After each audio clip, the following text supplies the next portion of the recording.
High, আমি কোয়েল। আর আমি এখানে রেডি হতে বসে পড়েছি। কিসের জন্য সেটা কিন্তু আমি এখন বলবো না, তোমরা পুরো ভিডিওটা দেখলেই বুঝতে পারবে। দেখো, আমি না রাতে চুলগুলো বেনুনি করে রেখে দিয়েছিলাম, একটু কার্ল কার্ল ব্যাপারটা আসবে তার জন্য। আমি এইখানে রেডি হয়ে গিয়েছি। বেনুনিগুলো খোলার পর লুকটা এইরকম এসেছিলো। আমার না বেশ ভালো লাগছিলো হেয়ারগুলো দেখতে। তো আমরা রেডি হয়ে বেরিয়ে পড়েছিলাম। তো দেখতে দেখতে আমরা পৌঁছেও গিয়েছি। সো হ্যাঁ, দেখতেই পাচ্ছ এটা একটা বিয়ে বাড়ি। তো একটা দাদার বিয়ে ছিল, আমরা সেইখানেই গিয়েছিলাম। গিয়ে দেখি দাদার আইবুড়ো ভাত চলছে। দেন আমরাও লাঞ্চ করার জন্য বসে পড়েছিলাম। দেন লাঞ্চ করার পর আমরা এইখানে বসে বসে কিছু রিচুয়ালস হচ্ছিলো, সেইগুলোই দেখছিলাম।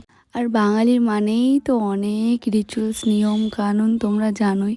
আর আমার না এই সব দেখতে কী যে ভালো লাগে, তার জন্য আমি এখানে বসে বসে দেখছিলাম এইগুলো। দেন আমরা বাইরে বেরিয়ে কিছু ভিডিও অ্যান্ড ফটো তুলে নিয়েছিলাম। পাশেই একটা বাড়িতে একটা গোলাপ ফুলের গাছ ছিল, সেখানে অনেক গোলাপ ফুল হয়েছিল। তো আমরা লোভ না সামলাতে কিছু গোলাপ নিয়েও নিয়েছিলাম। তো আমরা বরযাত্রী যাবো, তো রেডি হতেও হতো আমাদের, তাই আমরা বাড়ি যাচ্ছি এখন রেডি হওয়ার জন্য। তো বরযাত্রী গিয়ে কী করলাম সেটা নেক্সট ভিডিওতে আসবে। So by.